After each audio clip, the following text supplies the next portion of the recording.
रहीम अस्सलाम वालेकुम नादरीन, आप यूट्यूब चैनल देख रहे हैं। मैं इमरान खान हूँ। इससे पहले कि मैं खबरों की तरफ जाऊँ, एक बड़ा अहम इशू है और उसके ऊपर मैं आईजी इस्लामाबाद को और मोहसिन नकवी को, इन दोनों को ये कह रहा हूँ कि इन हरकतों से बाज आ जाएं और इस लेवल तक मामले को ना जाने दें।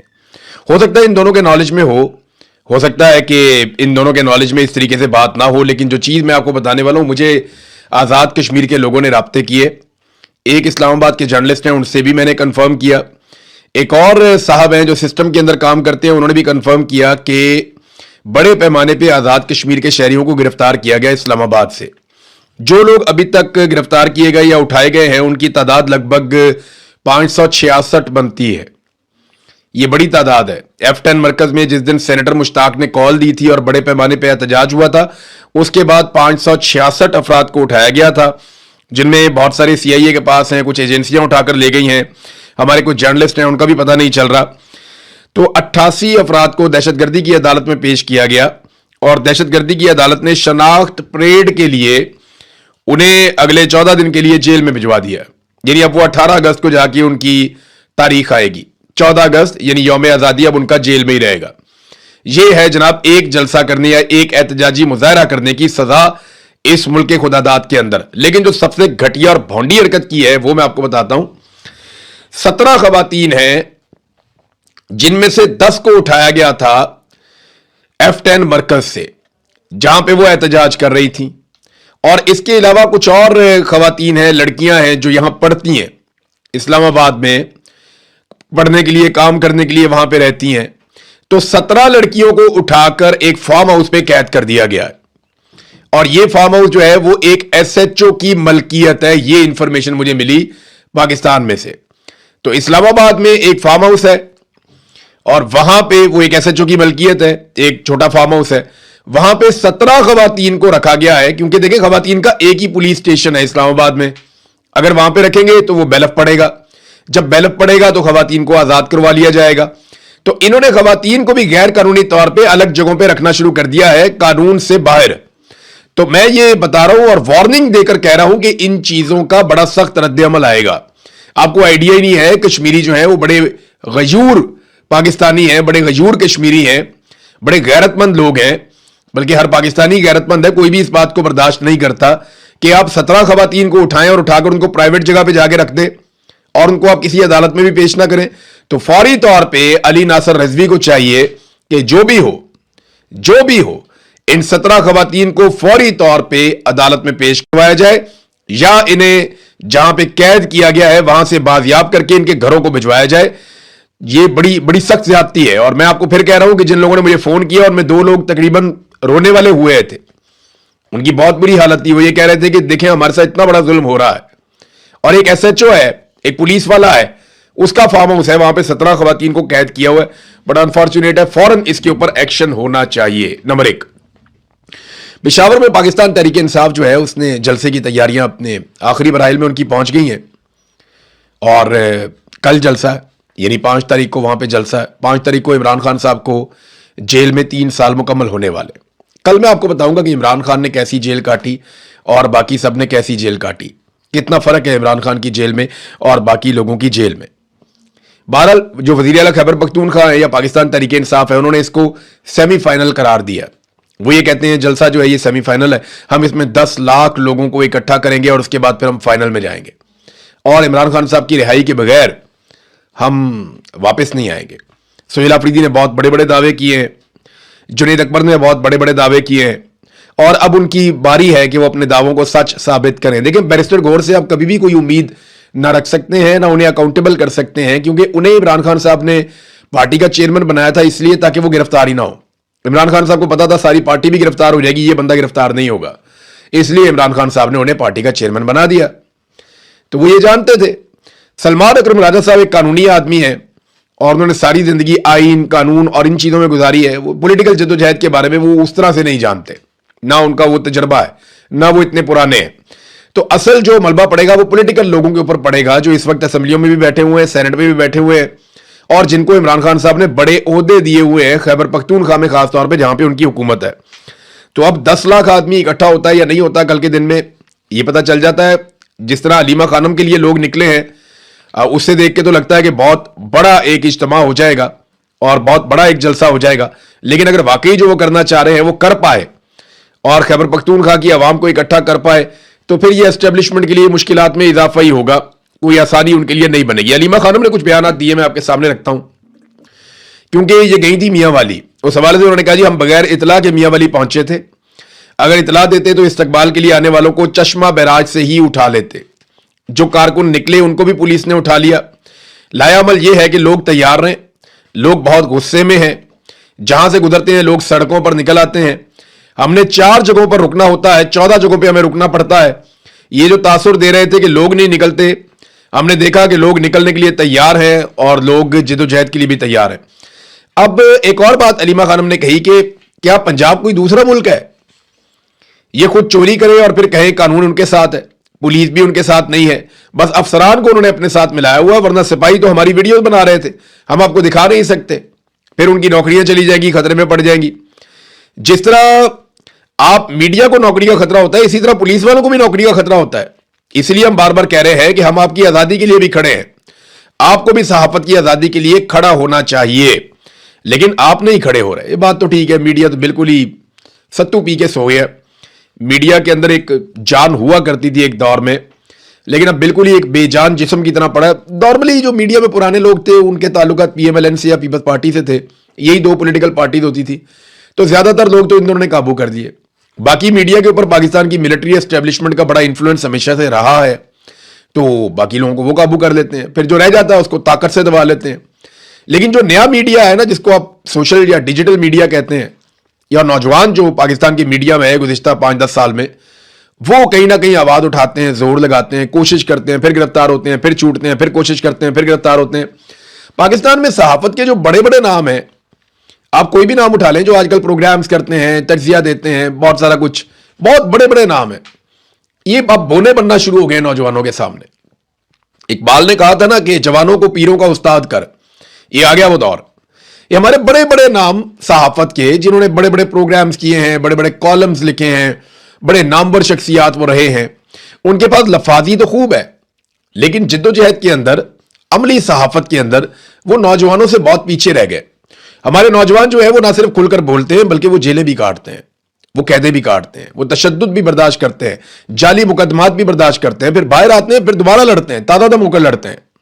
तो माजी में अगर कोई सहाफी कभी एक आध दफा भी गिरफ्तार हो जाता था ना, तो उसको सर पे उठा लिया जाता था और अगले 10-20 साल उसके यूं ही गुजर जाते थे कि देखे मैंने कितनी बड़ी कुर्बानी दी। लेकिन आज जो नौजवान है वो जिस तरह की कुर्बानी दे रहे हैं, इसका कोई मुकाबला ही नहीं है। ये जवानों को पीरों का उस्ताद कर, जो इकबाल ने कहा था, अल्लामा इकबाल ने, ये वही हो रहा है। हम होता हुआ देख रहे हैं कि नौजवान सहाफी वाकई बहुत आगे निकले हैं। फजल रहमान साहब ने एक बड़ा मुतालबा किया, उनका मुतालबा जी कि ऑल पार्टीज कॉन्फ्रेंस बुलाई जाए। वो ये कहते हैं कि महमूद खान अचकजई साहब जो हैं वो अपोजिशन लीडर हैं, वो एक इलाके के या पश्तून बेल्ट के लीडर नहीं है। अपोजिशन लीडर एक बहुत बड़ी जिम्मेदारी है, तो पूरे मुल्क की अपोजिशन जमातों का इजलास उन्हें चाहिए कि वो बुलाएं। अगर वो नहीं कर सकते तो फिर हम अपनी जमात को कहते हैं हम बुला लेते हैं, फजल रहमान ने कहा। तो देखें, जो इस वक्त बलूचिस्तान में हो रहा है, जो इस वक्त कश्मीर में हो रहा है, जो इस वक्त खैबर पख्तूनख्वा में दहशतगर्दी बढ़ रही है, इन तमाम चीजों को लेकर अपोजिशन की तमाम जमातों को इकट्ठा करना बहुत जरूरी है। वो बैठे और बैठकर बात करेंगे पाकिस्तान के साथ आपने किया क्या, जितना जुल्म और बर्बरियत हम होता हुआ देख रहे हैं, इसके नतीजे में पाकिस्तान लगातार नीचे जा रहा है। आप सिर्फ मईशत की मिसाल ले लें कि सन 2000 से लेकर अब तक का एक डाटा मैं आपके सामने रखने वाला हूं। मिफ्ता इस्माइल साहब ने भी इस डाटा को शेयर किया है। ये सन 2000 में परवेज मुशर्रफ पाकिस्तान का स्याह और सफेद का मालिक था। आज 25 साल के बाद सूरत हाल क्या है वो देख लें आप। सन 2000 में हर पाकिस्तानी की जो फीकस आमदन थी, यानी एक पाकिस्तानी जितना पैसा पूरे साल में एवरेज कमाता था, सन 2000 में वो $2880 थी। उस वक्त भारत के अंदर जो है वो 2010 यानी पाकिस्तान से बहुत कम, बांग्लादेश के अंदर 1628 यानी उससे भी बहुत ज्यादा कम, और ये पाकिस्तान के अंदर पाकिस्तानी जो है वो भारतीय शहरियों से और बांग्लादेशी शहरियों से ज्यादा पैसा बनाते थे। 2880 बमुकाबला 210 और 1620। और एक जो पाकिस्तानी है वो एक भारतीय से कितना ज्यादा खुशहाल था सन 2000 में? 43% ज्यादा। और बांग्लादेश से 77% ज्यादा खुशहाल था हर पाकिस्तानी। और आज जो है वो पाकिस्तान की फीकस आमदन $6480 है, بنگلہ دیش کی جو پاکستان سے بہت کم تھی وہ بڑھ کے ہو گئی ہے $9,180 اور بھارت کی جو پاکستان سے کم تھی وہ بڑھ کر ہو گئی ہے $12,560۔ پہلے پاکستان کی فیکس آمدن ان سے ڈبل ہوا کرتی تھی اور آج ان کی فیکس آمدن پاکستان سے ڈبل ہے۔ یعنی پہلے ہر پاکستانی زیادہ پیسہ بناتا تھا بھارت اور بنگلہ دیش کے مقابلے میں، اور آج ہر بنگلہ دیش کا شہری یا بھارت کا شہری پاکستانی شہریوں سے زیادہ پیسے بناتا ہے۔ اور خوشحالی والے انڈیکس میں اگر آپ دیکھیں تو پہلے پاکستانی بنگلہ دیشیوں سے جو ہے وہ 77% اور بھارتیوں سے 43% زیادہ خوشحال تھے، اور آج جو ہر بھارتی ہے وہ پاکستانی سے 94% زیادہ خوشحال ہے، جبکہ ہر بنگلہ دیشی جو ہے وہ پاکستانی سے 42% زیادہ خوشحال ہے۔ 26 سال کے اندر ہم نے یہ گند مارا پاکستان میں، یہ کیا پاکستان کے ساتھ۔ اس میں جناب حکومتیں آئی ہیں، ایک تو پرویز مشرف کی حکومت تھی، پھر نواز شریف کی ایک پنجاب میں حکومت آ گئی اور پیپلز پارٹی کو 5 سال ملے، پھر نون لیگ کو 5 سال ملے، پھر پی ٹی آئی کو 3 سال ملے، اور اس کے بعد سے لے کر اب تک 5 سال سے دوبارہ نون لیگ براجمان ہے۔ یعنی اس میں آپ یہ دیکھ لیں کہ 8 سال آپ مشرف کے ڈال لیں اور 10 سال آپ نون لیگ کے ڈال لیں اور لگ بھگ 10 سال ہی آپ پیپلز پارٹی کے ڈال لیں کیونکہ انہوں نے مل کر اقتدار کے مزے لیے ہیں، اور 3 سال آپ پی ٹی آئی کے ڈال لیں۔ تو ذمہ دار تو پھر یہی روایتی پولیٹیکل پارٹیز ہوئی نا۔ دیکھیں محسن نقوی کے سٹیٹمنٹ کے حق میں جو وسیم اختر ہیں ایم کیو ایم کے، وہ بھی آ گئے۔ یعنی ایم کیو ایم کے لوگوں نے کہا جناب ہم تو بہت پہلے سے کہہ رہے ہیں کہ پاکستان کا سسٹم کولیپس کر گیا ہے، اور یہ کولیپس ہی ہیں، ہم 25 سال سے آپ کو یہ بتا رہے ہیں، نون لیگ اور پیپلز پارٹی کرپٹ جماعتیں ہیں اور پاکستان بہت پہلے کولیپس کر گیا تھا۔ تو یہ وسیم اختر نے محسن نقوی کی بات کی جو ہے وہ تصدیق کی، یعنی ایم کیو ایم کم سے کم، کیونکہ فوج کی جماعت ہے، وہ جا کر کھڑی ہو گئی محسن نقوی کے ساتھ۔ اور ویسے بھی بلاول نے ٹک ٹاک وہ بھی سنا دیا ہے کہ جناب ٹک ٹاک کر کے آپ کی حکومت اب ختم ہونے جا رہی ہے اور آپ اب الٹی گنتی شروع کریں۔ حالانکہ یہ ٹک ٹاک صرف جوتے پالش کرتے ہیں، ایک دفعہ ٹک ٹاک ہوتی ہے ایک پالش، ایک دفعہ پھر ٹک ٹاک ہوتی ہے ایک اور پالش۔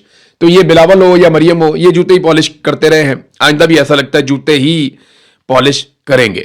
تو کیونکہ ہم معیشت کی بات کر رہے تھے تو میں آپ کو یہ بتا دیتا ہوں کہ پاکستان نے گزشتہ 4 سالوں میں دگنے قرضے کر لیے۔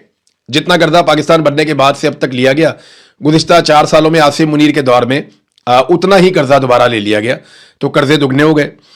ٹیکسز جو ہے وہ بھی دگنے کر لیے گئے۔ 4 سال میں اتنے ٹیکسز لیے گئے عوام سے کہ آپ نے ریونیو اکٹھا کر کر کے ٹیکسز آپ نے دگنے کر لیے، مہنگائی بھی آپ نے دگنی کر دی، ترقیاتی منصوبے آپ نے، اچھا جو پیسہ آپ اتنا کماتے ہیں، بہت سارے آپ ٹیکسز لیتے ہیں، بہت سارے آپ قرضے لیتے ہیں، یہ پیسہ آپ خرچ کہاں کرتے ہیں؟ کہاں خرچ کرنا ہوتا ہے؟ آپ پاکستان میں ترقیاتی منصوبے لائیں گے، عوام کو سہولیات دیں گے، سبسڈیز دیں گے، یہی ہے نا۔ سبسڈیز بھی ختم کر دی اور ترقیاتی منصوبے بھی نہایت محدود کر کے تقریباً ختم کر دیے۔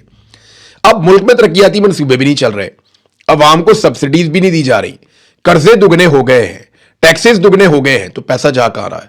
اس کا جواب کوئی نہیں دیتا۔ غربت اور بے روزگاری پاکستان میں ریکارڈ بڑھ چکی ہے، اور یہ سارا کچھ میں نہیں کہہ رہا، سرکاری اعداد و شمار آپ کو بتا رہے ہیں۔ تو سوال یہ ہونا چاہیے کہ یہ جو پیسہ آپ اکٹھا کر رہے ہیں، بے شمار پیسہ، اربوں ڈالر، یہ جا کہاں رہا ہے؟ اسے خرچ کون کر رہا ہے؟ اور یہ کس کی جیب میں جا رہا ہے؟ یہ کہاں غائب ہوتا جا رہا ہے؟ کون سا ایسا گڑھا ہے جس میں یہ پیسہ گر رہا ہے اور پتہ نہیں چل رہا؟ کیونکہ پاکستان میں تو کچھ بھی نہیں بن رہا، ہمیں تو اس میں کچھ بھی نہیں مل رہا، تو ہم یہ کیسے مان لیں کہ یہ پیسہ پاکستانیوں کے اوپر خرچ ہو رہا ہے؟ اور حالات یہ ہیں کہ الجزیرہ پہ پابندی لگا دی پاکستان نے۔ اس سے پہلے پتہ کس نے لگائی تھی؟ اسرائیل نے۔ پاکستان میں اور اسرائیل میں کچھ چیزوں کی مماثلت ہوتی جا رہی ہے۔ اشوک سوین ہے، بھارتی بہت بڑے انٹلیکچوئل ہیں، انہوں نے کہا جی کہ عاصم منیر اور نیتن یاہو ایک ہی پالیسی پہ چل رہے ہیں۔ نیتن یاہو نے الجزیرہ پہ پابندی لگائی، عاصم منیر نے بھی الجزیرہ پہ پابندی لگا دی۔ وہاں نیتن یاہو جبری گمشدگیاں کرواتے ہیں، یہاں پہ عاصم منیر بھی جبری گمشدگیاں کرواتے ہیں۔ وہاں پہ نیتن یاہو نے جو انسانی امداد ہے فلسطینی شہریوں کی، وہ بند کی ہوئی ہے۔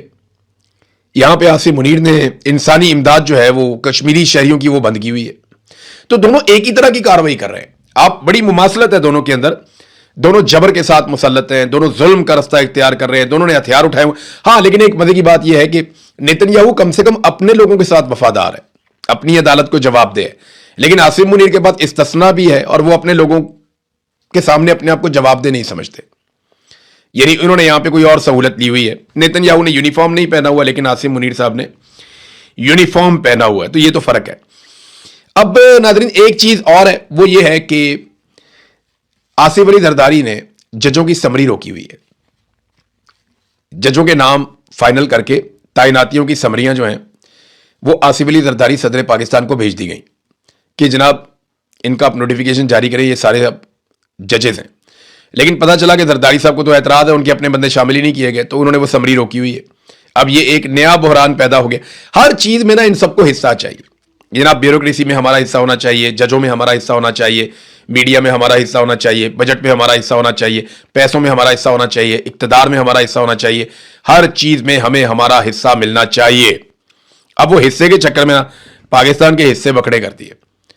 अब एक चीज जो ये बड़ी अच्छी कर रहे थे वो थी सालसी, कि जनाब हम सालसी कर रहे हैं अमेरिका और ईरान के बीच में। उसकी वजह से डोनाल्ड ट्रंप ने थोड़ा सा सर पे भी उठाया हुआ था पाकिस्तान की मिलिट्री एस्टेब्लिशमेंट की क़यादत को, यानी आसिम मुनीर को और शहबाज शरीफ को भी।